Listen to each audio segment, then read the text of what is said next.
you looking to sharpen your budgeting skills? You're in the right place. Welcome to the Budget Couple Podcast, where we talk about life, family, and how to afford it. And now, the Budget Couple themselves, Nate and Danielle.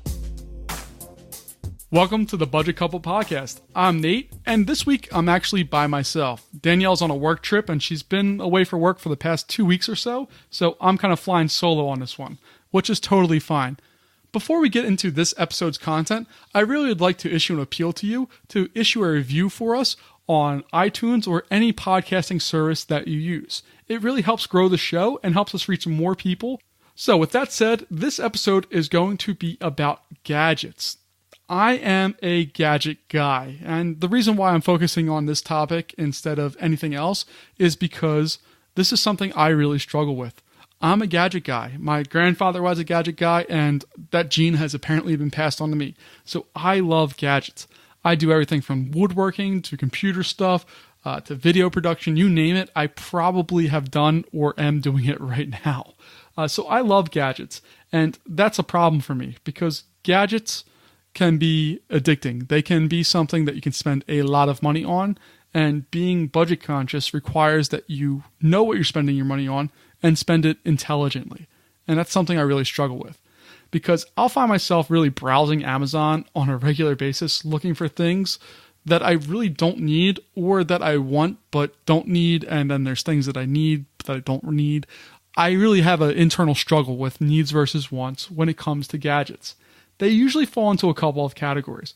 I'm looking for computer gear, I'm looking for camera or video production gear, audio gear, or general technology.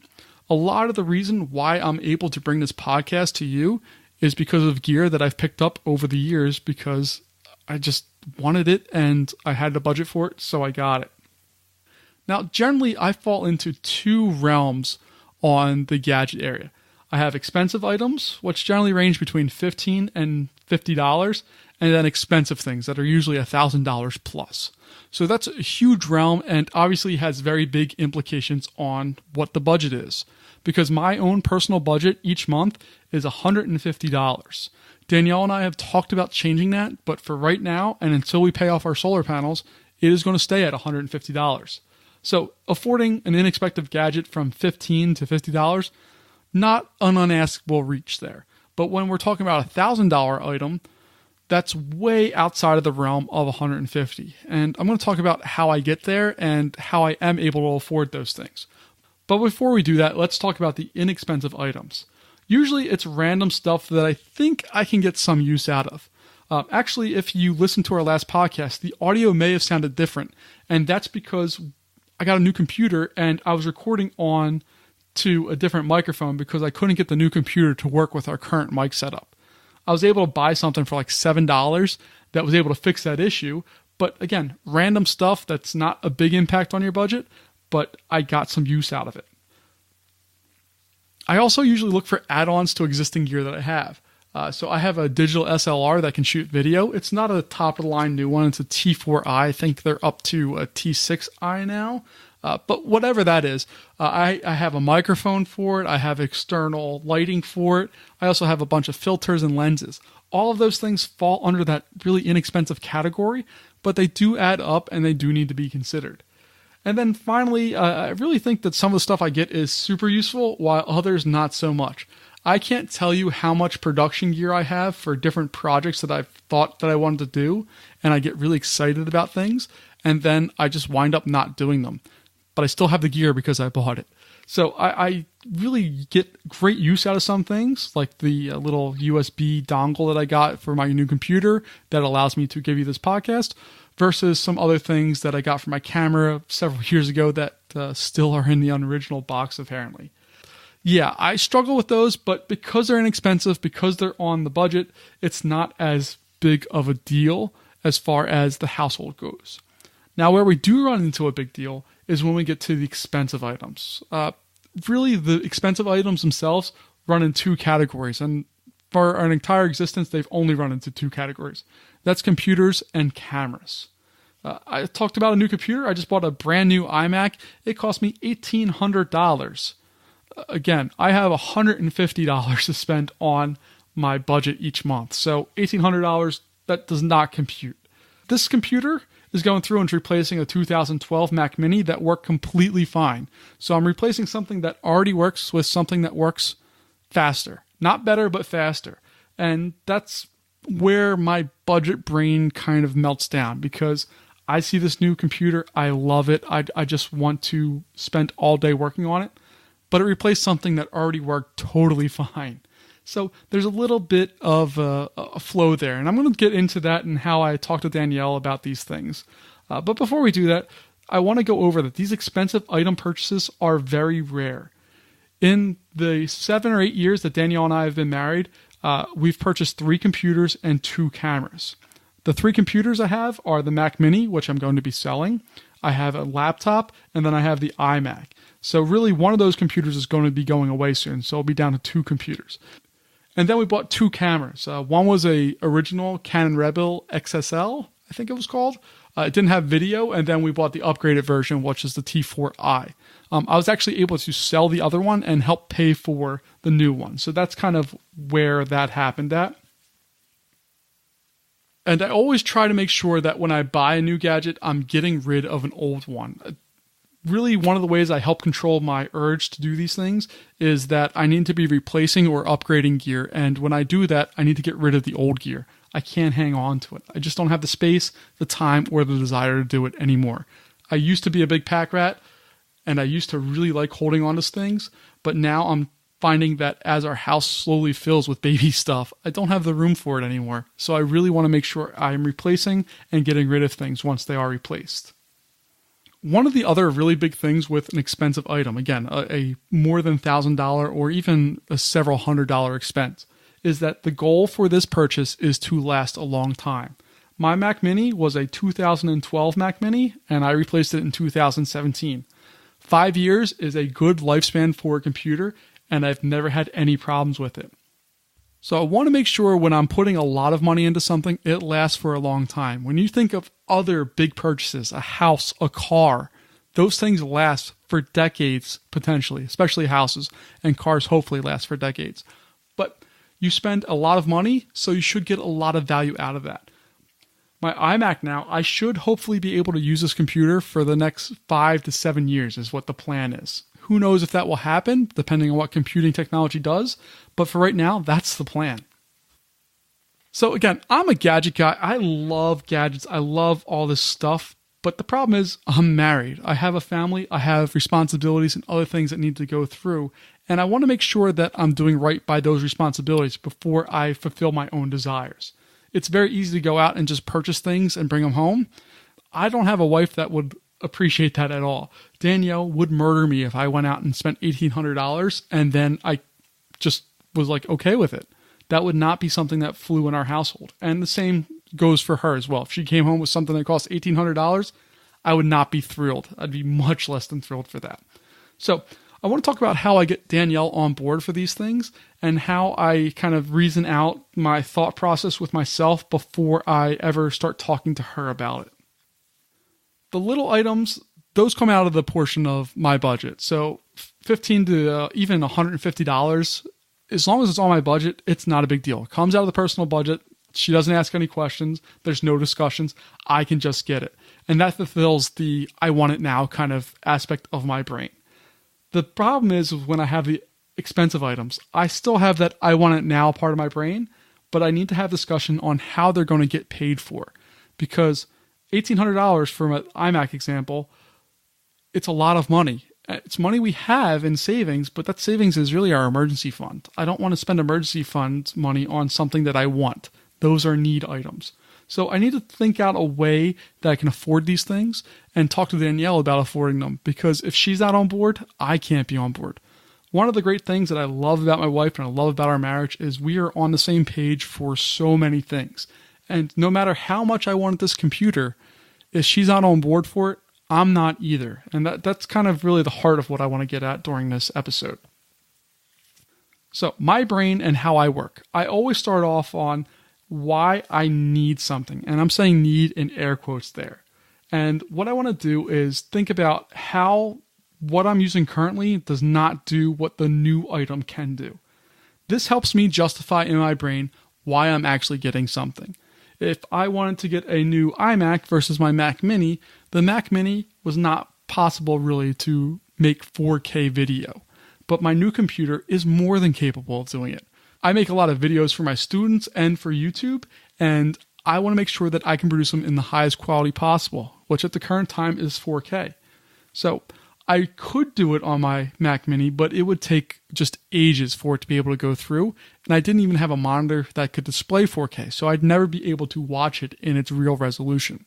So what that means is that I got a new computer, and I wanted a new computer so that I could really go through and produce high quality content for video, for my students, and for my YouTube channel.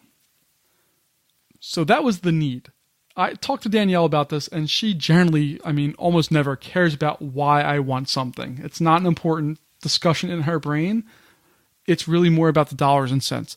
But that discussion I have with her and the explanation of why I want something helps cement it in my brain. So I always want to go through and say it out loud and have a dialogue back and forth with my wife, going over why I want something and the reasons for it. Because if I can explain it to myself and it makes sense when I say it out loud instead of bouncing around in my head, I have a better chance of it actually happening, and I know that my reasoning for it is more sound. After I've done that, I want to figure out a way to pay for the item. So I need to figure out how I want to pay for the item. Either I could pay for it outright by limiting my personal budget until it's paid back, or I could finance it. I want to talk about the first option here. When I got my Mac Mini, it was $600. That was a lot of money for us back then, and it's still a lot of money now. It's not something I'm dismissing. But we paid for it up front, and my personal budget was limited to $50 for the first year. We had a $100 personal budget, and $50 of that was automatically gone every month for a year out of my personal budget until we paid ourselves back. Now, that sounds kind of weird, but really what it means is that instead of spending $100 a month, I was only giving myself $50 a month, which meant that extra $50 went back into savings, so that we paid ourselves back through that action. The second option is not to pay for it up front, but to finance it. Now, you'll hear a lot of people talk about debt and how it's a terrible thing, and I absolutely hate debt when it's a real debt, when it's not a necessary debt. Now, these things are not necessary debts. They are real debts, but $1,800 is not a insurmountable goal in my world right now. When I was in college, even just like 5 years ago, that would have been a massive sum of money. But right now, it's an amount of money that we can manage in a month if we have to. I don't want to, but I can. So financing is an option. When I look at financing, first off, it has to be 0%. If there's any interest attached to that financing option, it's gone, because I do not want to pay more for something than what it is worth, which means that if it has an interest rate, you're paying more than what that item's worth. The second is that it must be an 18-month or less term on that financing. The reason for this is I don't want something that drags on for years and years and years. If it takes me 36 months to pay off my computer, that's 3 years. If something happens to that computer in that 3 years, I probably need to buy another computer, which means I go into even more debt. The 18-month is because the computer probably is going to work fine for 18 months at a minimum. At an absolute minimum, it's under warranty for 12 months. So I want to try to limit myself to between 18 and 12 months just to give myself a realistic timeline of paying it off. And then when I do that, I must be able to afford those monthly payments inside of my budget. Again, we have $150 for ourselves each month. If I take the $1,800 I spent on my computer and divide it by 18 for how many months the term of the 0% financing is, that means $100 a month out of my personal budget goes to the computer. That's a massive sacrifice. 2/3 of my own budget is gone because of this computer. But it's a sacrifice I'm willing to make because what I can do with the computer will allow me to make more money. And I'll talk about that in just a little bit. One of the other things that I mentioned earlier is that I try to get rid of things now. So my old computer, my Mac Mini, is listed for sale currently. And hopefully I'll be able to cover about half of the cost of the new computer based purely on selling my old computer. And before I move on to the next section here, I just want to cover a couple things with financing. I never finance something if I can't pay for it outright. That's not including cars or a house. But if I have to finance something, I will not do it unless I can cover the cost outright. Now, this is really because if an emergency comes up, I don't want to be stuck with payments. If something happens, or let's say I come into a windfall and I have a whole bunch of money, I can just spend it right away and cover all of my debts. But I want to be able to cover my debts at a moment's notice if I need to. Now, I mentioned previously that I could use my new computer to help provide income for me. And what I do is there are ways of providing extra money for yourself. I like to call it a side hustle, and plenty of other people use that term as well. And when I say side hustle, what I really mean is that you're doing extra work outside of your job to earn money. So I'm a teacher, I have a set salary, and I have set work hours. Now, outside of that time, if I choose to go get another job or I decide to do something else to make money, I can do that and earn more. I personally make money by selling online courses in a number of different topics. In the past few months, I've averaged about $100 a month, and that completely covers the cost of my new computer. And that's purely by doing my side hustle, working a little bit extra when Danielle and the baby go to bed. I spend a couple hours each night working on something, and then a few weeks later, I have an end product that I can sell and earn money for.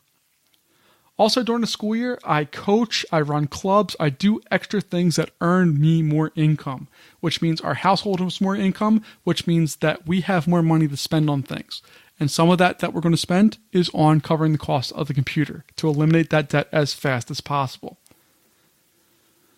So again, I love gadgets, but I really need to make sure that I can afford all the gadgets I like. I did not get a top-of-the-line computer. I did not go through and go crazy with it. I spent my money modestly and put money where it needed to be spent. But I hope that helps if you're like me and you have something that you really like doing and you're really kind of addicted to, but you need to be able to figure out a way to afford it. And if you really didn't like hearing me talk for the last whatever, I'm sorry, but Daniel will be back very shortly. But this is something that's a kind of a personal thing for me, and I wanted to discuss while Danielle wasn't here. So if you have any questions, comments, please let me know through our website at budgetcouple.com. And this episode in particular is budgetcouple.com/episode 9. I hope to connect with you, and I'll see you in our next episode. Thanks so much. Bye-bye. Thank you so much for listening to this episode of the Budget Couple Podcast with your hosts, Nate and Danielle. For more great content and to stay up to date, visit budgetcouple.com. Make sure to check out the next episode of the Budget Couple Podcast, where we'll talk more about life, family, and how to afford it. We'll catch you next time.